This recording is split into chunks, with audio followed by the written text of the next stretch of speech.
ఢిల్లీలోని జలశక్తి కార్యాలయంలో జలశక్తి మంత్రి సిఆర్ పాటిల్ సమక్షంలో తెలుగు రాష్ట్రాల సీఎంల చంద్రబాబు, రేవంత్ రెడ్డి భేటీ కొద్దిసేపటి క్రితం ముగిసింది. తెలుగు రాష్ట్రాల నీటి వ్యవహారంపై సుమారు గంటన్నర పాటు చర్చించారు. భేటీలో ఇరు రాష్ట్రాల నీటిపారుదల శాఖ మంత్రులు, సీఎస్లు, కార్యదర్శులు, ఇంజనీర్లు పాల్గొన్నారు.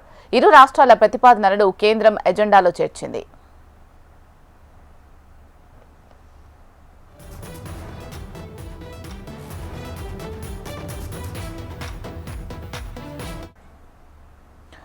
ఢిల్లీలోని జలశక్తి కార్యాలయంలో జలశక్తి మంత్రి సిఆర్ పాటిల్ సమక్షంలో తెలుగు రాష్ట్రాల సీఎంల భేటీ కొద్దిసేపటి క్రితం ముగిసింది. ఈ భేటీకి సంబంధించి మరింత తాజా సమాచారం మా అమరావతి బ్యూరో హరికిషన్ అందిస్తారు. హరికిషన్, చెప్పండి అప్డేట్స్. శిలా, న్యూఢిల్లీలో జలశక్తి కార్యాలయంలో ఇరు రాష్ట్ర ముఖ్యమంత్రులతో జలశక్తి శాఖ మంత్రి సిఆర్ పాటిల్ సమావేశమయ్యారు. అదే ముందుగా ఈ సమావేశం జరుగుతుందా లేదా అని అందరూ సందిగ్ధంలో పడ్డారు. కానీ ఎట్టకేలకు ఇరు రాష్ట్ర ముఖ్యమంత్రులు భేటీ అయ్యారు. ప్రధానంగా ఏపీ మాత్రం ఒకటే ఒక అజెండాతో ముందుకు వెళ్ళింది. అది కూడా పోలవరం టు బనకచెర్లకు సంబంధించినటువంటి ప్రాజెక్ట్ నిర్మాణానికి డిపిఆర్ అనుమతి, అలాగే ప్రాజెక్టు పట్టాలెక్కించేందుకు కావాల్సినటువంటి అనుమతులకు సంబంధించి కంప్లీట్ గా ఆ అజెండాతో ముందుకు వెళ్తే, అలాగే తెలంగాణ ప్రభుత్వానికి సంబంధించి ప్రాణహిత చేవెళ్లతో పాటు కోయిల్ సాగర్, నెట్టెంపాడు ఇలా ఏవైతే పెండింగ్ లో ఉన్నాయో ఆ పెండింగ్ ప్రాజెక్టులకు సంబంధించి అనుమతులు, అలాగే వాటికి ఆర్థిక సహాయ సహకారాలతో పాటు ముఖ్యంగా 200 టీఎంసీల స్టోరేజ్ చేసుకునే విధంగా కొత్త ప్రాజెక్టుకు అనుమతికి సంబంధించినటువంటి వాటి సమాచారం, అంటే వాటికి సంబంధించి సమావేశంలో చర్చించాలని చెప్పేసి కూడా నిర్ణయించుకోవడం జరిగింది. సో ఈ నేపథ్యంలోనే వాటికి అధిక ప్రాధాన్యతని ఇస్తాము. అయితే పోలవరం బనకచెర్ల ప్రాజెక్టుకు సంబంధించి ఎట్టి పరిస్థితుల్లో తాము అనుకూలంగా లేము, ఎందుకంటే అనుమతి లేని ప్రాజెక్టు గురించి చర్చించాల్సిన అవసరం లేదని చెప్పేసి కూడా తెలంగాణ ప్రభుత్వం మొదటగా భావించింది. కానీ కేంద్ర ప్రభుత్వం ఒత్తిడితో ఖచ్చితంగా, ఎందుకంటే ఏదైనా ఒక సమస్య కూర్చొని చర్చించుకుంటూనే దానికి పరిష్కారం వస్తుంది, కూర్చోకుండా ఉంటే అది అలాగే మిగిలిపోతుంది అన్నటువంటి కేంద్ర ప్రభుత్వ సూచనతో ఎట్టకేలకు తెలంగాణ ప్రభుత్వం ఒక అడుగు దిగి వచ్చింది. జలశక్తి ఏర్పాటు చేసినటువంటి ఈ సమావేశంలో, అపెక్స్ కౌన్సిల్ సమావేశంలో హాజరైంది. దీనికి సంబంధించి ఆశాజనకంగా ఈ చర్చలు అయితే జరిగాయని చెప్పేసి కూడా తెలుస్తోంది. కంప్లీట్ గా దీనికి సంబంధించి మీడియా ముందుకు వచ్చి ఇరు రాష్ట్ర ముఖ్యమంత్రులు వివరించేటటువంటి అవకాశం ఉంది. ప్రధానంగా ఆంధ్రప్రదేశ్ ప్రభుత్వం మాత్రం పోలవరం సంబంధించి వాటర్ అంతా కూడా, అంటే ఎగువ ప్రాంతంలో ఉన్నటువంటి గోదావరి వడివడిగా అడుగులు వేస్తూ ఇటు పోలవరం నుంచి ఇటు ధవళేశ్వరం, అలాగే అంతర్వేది వద్ద సముద్రంలో కలిసిపోతుంది. ప్రతి ఏడాది కూడా 100 టీఎంసీల నీరన్నీ కూడా సముద్రం పాలవుతున్నటువంటి నేపథ్యంలో ఆ నీటిని మాత్రమే ఇటు పోలవరం బనకచెర్ల ప్రాజెక్టు నుంచి ఇటు రాయలసీమకు తరలించే ప్రయత్నం అయితే చేస్తున్నాం. సో దాంట్లో భాగంగా డిపిఆర్ అనుమతుల కోసం కేంద్ర ప్రభుత్వానికి వారు విజ్ఞప్తి చేసుకోవడం జరిగింది. అవే అంశాలు ప్రధానంగా ముఖ్యమంత్రి ఈరోజు కేంద్ర ప్రభుత్వం ఏర్పాటు చేసినటువంటి అపెక్స్ కౌన్సిల్ సమావేశంలో వివరించినట్లుగా కూడా తెలుస్తోంది. మరోవైపు తెలంగాణ ప్రభుత్వం ఏదైతే ప్రపోజల్స్ పెట్టిందో, అంటే ఈ ప్రాజెక్టులకు సంబంధించి పెండింగ్ లో ఉన్నాయో ఆ పెండింగ్ ప్రాజెక్టులన్నిటికీ కూడా కేంద్ర ప్రభుత్వం సుముఖత వ్యక్తం చేయాలి, అలాగే ఆర్థిక సహాయ సహకారాలు అందించాలని చెప్పేసి కూడా డిమాండ్ చేసిందో వాటికి కూడా ఆంధ్రప్రదేశ్ ప్రభుత్వం సానుకూలంగా స్పందించింది. ఎందుకంటే ఇరు రాష్ట్రాలు కూడా బాగుంటేనే కంపల్సరీగా తెలుగువారు బాగుండాలి, బాగుంటేనే అభివృద్ధి అనేది సాగుతుంది. రెండు రాష్ట్రాలు కూడా తెలుగుదేశం పార్టీకి అలాగే కూటమి ప్రభుత్వానికి అందరూ కూడా ముఖ్యమే. కాబట్టి అటు తెలంగాణ ప్రాజెక్ట్ సంబంధించినటువంటి, అంటే తెలంగాణ ప్రాంతంలో నిర్మిస్తున్నటువంటి ప్రాజెక్టులకు ఎక్కడ కూడా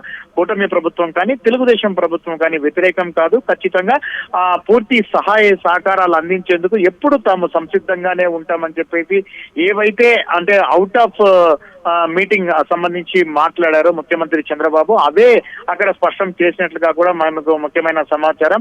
సో కంప్లీట్ గా కూడా తెలంగాణ ప్రాంతంలో నిర్మిస్తున్నటువంటి ప్రతి ప్రాజెక్టు కూడా కేంద్ర సహాయ సహకారాలు అందించాలని కోరుతూనే అట్ ది సేమ్ టైం అత్యంత ప్రతిష్టాత్మకంగా ఇటు ఆంధ్రప్రదేశ్ ప్రభుత్వం తెరపైకి తెచ్చినటువంటి పోలవరం బనకచెర్లకు సంబంధించినటువంటి ప్రాజెక్టు కూడా అనుమతులు మంజూరు చేయాలని చెప్పేసి కూడా గట్టిగానే డిమాండ్ చేయడం జరిగింది. పవర్ పాయింట్ ప్రజెంటేషన్ చేయడం జరిగింది. అంటే కంప్లీట్ గా ఎంత టీఎంసీల వాటర్ సముద్రంలో వెళ్ళిపోతుంది, ఆ వాటర్ ని ఏ రకంగా అంటే నికర జలాలను తాము ఏమి టచ్ చేయకుండా కేవలం సముద్రం పాలవుతున్నటువంటి వరద జలాలను మాత్రమే వినియోగించుకునేందుకు డిజైన్ చేసినటువంటి ఈ ప్రాజెక్ట్ ఆవశ్యకతను, అవసరాన్ని ఇటు కేంద్ర ప్రభుత్వానికి అలాగే తెలంగాణ ముఖ్యమంత్రికి వివరించే ప్రయత్నం అయితే చంద్రబాబు చేసినట్లుగా తెలుస్తుంది. మొత్తానికి మాత్రం దీన్ని పాజిటివ్ వేవ్స్ అయితే వస్తాయని చెప్పేసి కూడా ఆంధ్రప్రదేశ్ ఇటు ప్రభుత్వంతో పాటు అధికారులు కూడా భావిస్తున్నటువంటి పరిస్థితి ఉంది. మరోవైపు కేంద్ర ప్రభుత్వం కూడా కాస్త ఈ ప్రాజెక్టుకు సంబంధించి సుముఖంగానే ఉన్నట్లుగా కూడా తెలుస్తుంది. ఏది ఏమైనప్పటికీ ఇరు రాష్ట్ర ముఖ్యమంత్రులు కూడా సంయుక్తంగా కానీ లేదా విడివిడిగా కానీ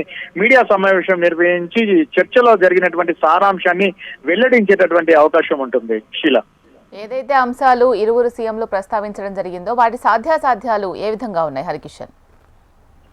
తప్పకుండా. ఎందుకంటే గతంలో ఆంధ్రప్రదేశ్ ప్రభుత్వం ఒకటే చెప్తోంది, తెలంగాణ ప్రభుత్వం ఇటు కృష్ణా రివర్ మేనేజ్మెంట్ బోర్డుకు సంబంధించి కానీ లేదా గోదావరి రివర్ మేనేజ్మెంట్ బోర్డుకు సంబంధించి కానీ ఏవైనా ప్రాజెక్టులు నిర్మిస్తున్నప్పుడు తాము ఎక్కడ కూడా అడ్డుపడలేదని, కేవలం కొందరు మాత్రం పని కట్టుకొని తమ మీద ఆరోపణలు చేస్తున్నారే కానీ ఈ రెండు తెలుగు రాష్ట్రాలకు సంబంధించినటువంటి ప్రజలు బాగుండాలి, రెండు రాష్ట్రాలు కూడా అభివృద్ధి జరగాలని చెప్పేసి తాము కోరుకున్నామని చెప్పేసి కూడా ముఖ్యంగా చెప్పడం జరిగింది. ఈ నేపథ్యంలోనే ఆంధ్రప్రదేశ్ ప్రభుత్వం అత్యంత ప్రతిష్టాత్మకంగా తెరపైకి తెచ్చింది Polavaram to Banakacherla project.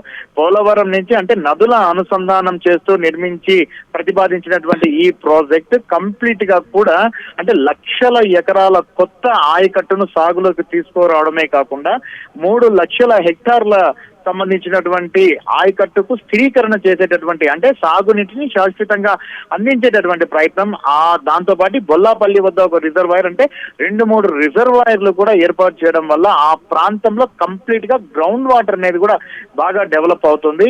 So మరోవైపు తాగునీటికి అల్లాడిపోతున్నటువంటి ఇటు గుంటూరు సైడ్ నుంచి ఇటు ప్రకాశం కానీ ఈ ప్రాంతం అంతా కూడా సస్యశ్యామలంగా మారుతుంది, వారందరికీ కూడా తాగునీరు లభిస్తుంది.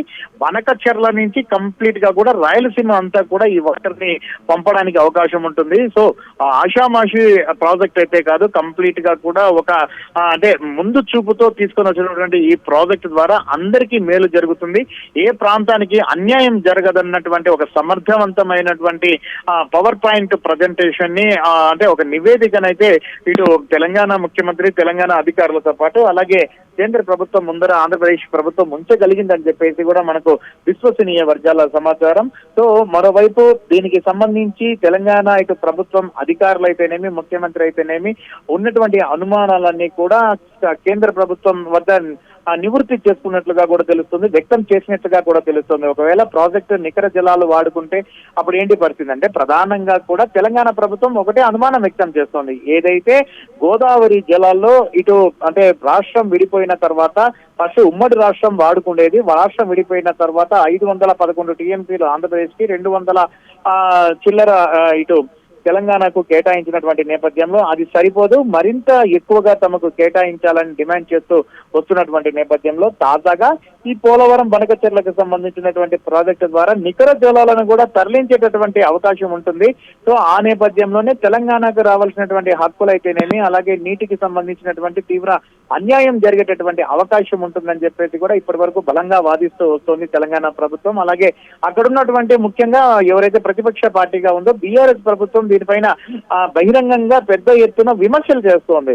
కేవలం టీడీపీ ప్రభుత్వంతో కుమ్మక్కయ్యి కాంగ్రెస్ ప్రభుత్వం తెలంగాణ ప్రజలకు, తెలంగాణ రాష్ట్రానికి అన్యాయం చేస్తుందని చెప్పేసి కూడా ఆరోపిస్తున్నటువంటి నేపథ్యంలో అప్రమత్తమైనటువంటి తెలంగాణ ప్రభుత్వం ప్రస్తుతం ఉన్నటువంటి రేవంత్ రెడ్డి సర్కార్ ప్రత్యేకంగా ఇరిగేషన్ శాఖ అధికారులతో పాటు మాజీ ఇరిగేషన్ శాఖ అధికారులు అంటే నిపుణులు అనేటువంటి వారితో ప్రత్యేకంగా ఒక సమావేశాన్ని నిర్వహించింది. గత 10 సంవత్సరాల కాలంలో బీఆర్ఎస్ పార్టీ అధికారంలో ఉన్నప్పుడు ఇటు కృష్ణా పైన కానీ అలాగే గోదావరి పైన కానీ నిర్మించినటువంటి ప్రాజెక్టుల వివరాలు, వాటిలో జరిగినటువంటి జాప్యం, అలాగే ఎటువంటి ఇబ్బందులు తలెత్తాయి అన్న వాటికి సంబంధించి కంప్లీట్ గా కూడా ఒక పవర్ పాయింట్ ప్రజెంటేషన్ చేయడం జరిగింది.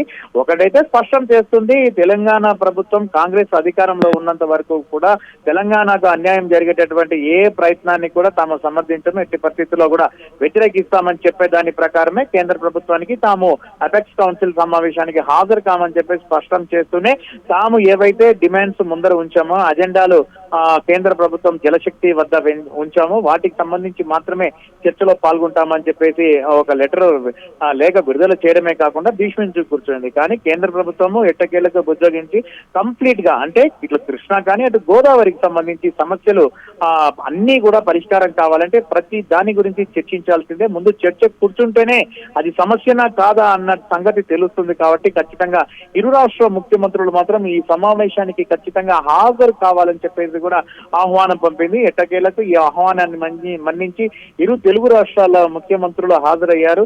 భేటీలో ఈ చర్చలంతా కూడా ఆశాజనకంగా సాగాయన్నటువంటి సమాచారం అయితే బయటికి వస్తుంది. ఇంకా ఇది అధికారికంగా మాత్రము ప్రకటించలేదు. మేబీ దీనికి సంబంధించి ఇరు రాష్ట్ర ముఖ్యమంత్రులు బయటికి మీడియా సమావేశం నిర్వహించి అక్కడ జరిగినటువంటి సారాంశాన్ని అందరికీ తెలియజేసేటటువంటి అవకాశం ఉంటుంది. Sheela. Right, thank you Harikishan.